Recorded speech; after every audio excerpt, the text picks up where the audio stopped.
For more on tokenization, let's bring in Stacey Warden. She is CEO of Algorand Foundation. We should note as well that she was previously at the Milken Institute, where she led work on capital market development, as well as crypto and blockchain solutions. Stacey, welcome to Bloomberg Crypto. Can you just explain what Algorand Foundation does and what kind of role it plays, or what kind of advocacy it does when it comes to tokenization? So Algorand is a layer one blockchain. We are one of the OG blockchains, and we're very focused on financial empowerment. And we have a couple of things about the technology that makes us a good blockchain for that. We have something called instant finality, which means that as soon as you hit return on your keyboard, your transaction is final and cannot be reversed. We have very high throughput. We're a very lightweight protocol. So all of these kinds of chain mechanics make us very good for tokenization and for financial services more generally, also including payments. And the role of the foundation is to make Planet Algorand the best place to do business. So we make sure that the ecosystem is vibrant. We support the very many protocols building on Algorand. We engage in partnerships around tokenization and the like. You know, I hear you speaking and I think of Ethereum, Solana, Cardano, Avalanche, Polygon, Stellar. How are you different than these others? So technically, we're a bit different. So technically, we are quite decentralized and we are quite permissionless. And so one thing practically that means is that you can participate in the security of the Algorand network with a consumer-grade laptop. You don't need enterprise-grade hardware to secure the network, which is true of more Bitcoin and Solana and Ethereum.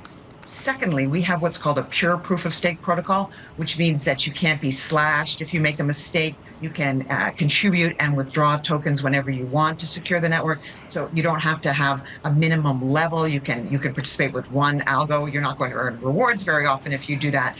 And so the idea is that it's really a sort of a decentralized network of the people, if you will. Anybody can secure the network. So that's the most important thing, I will say. Secondly, that speaks to permissionless and decentralization. Secondly, we're the only platform that gives you an instant finality. And this is going to be very important in finance. Imagine if you have a stablecoin, even for a millisecond, where there's the same stablecoin can be redeemed in two states of the world at the same time. So you can't have that happen. And we have pretty high throughput as well. These are our USPs, as they're known. Stacey, you are now classified as a digital commodity by the SEC. What does that mean for your business? What does it allow you to do that perhaps you couldn't before?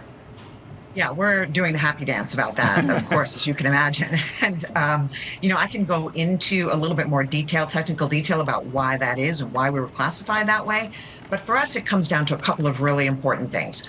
First of all, our institutions, our institutional partners, as I said, we're very focused on the financial vertical. Our institutional partners have always demanded a lot from us in terms of the instant finality and the throughput. But there's always this question on the table, right? Is the algo security? And this guidance takes that question off the table. And so this, because financial institutions don't want to be engaged in unregistered securities activities unknowingly, right? And nobody likes regulatory lack of clarity, right? So that's the first thing. The second thing that is good for us is that, and this interestingly falls out of the first thing. So this second benefit only applies to those 10 odd tokens that were declared digital commodities by the SEC and the CFTC together the other day.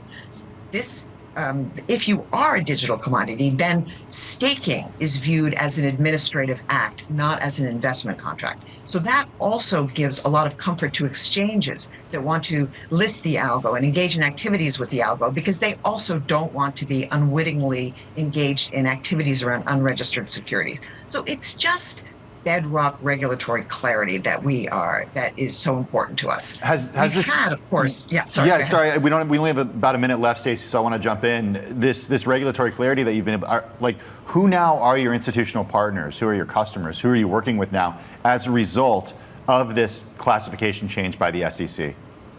Well, it was only a couple of weeks ago. So I wouldn't say that we've, now onboarded a partner that we didn't have before. It's really been very much business as usual at the blockchain and at the foundation. but it does give a lot of comfort to us going forward, and comfort to also to the protocols that are building on Algorand, right?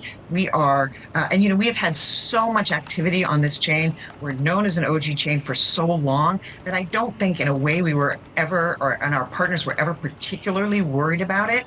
We did our first token emission outside of the United States. We've been very careful to avoid the US regulatory parameter. But now, we have just moved to the United States. We have turned the foundation from a nonprofit to a for-profit foundation. We have a new board. So it's like a kind of a new day for us. And this was the last piece of the foundation for us for, total world domination, and to do our part to make the US the capital of digital tokens in the world. All right, Stacey, good to speak with you. Stacey Warden is CEO of Algorand. Coming up later on Bloomberg Crypto, we're going to talk prediction markets with